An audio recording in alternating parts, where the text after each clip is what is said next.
says, Jesus doing things in us requires devotion, yet it also includes, sometimes when Jesus does stuff in us, it includes wilderness seasons. How many of you know your wilderness seasons aren't wasted by God? When he brings us into a difficult time, when he brings us into a tough space, even he can use that.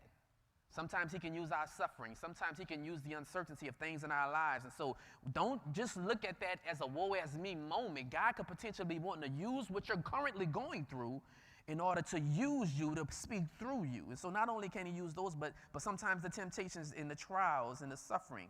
In all these cases, we must trust Jesus. Jesus has the seeds that need to be planted and cultivated in us. So a question that we can ask when we're going through difficult times is this: Jesus, what seeds need to be planted and cultivated within me? How many of you know he's always trying to invest in us to grow us and mature us?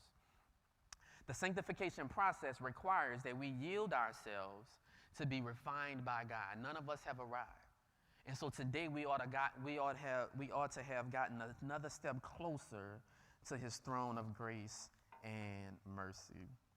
Okay, there are some areas of discussion before we jump into Mark. Look at look on the handout.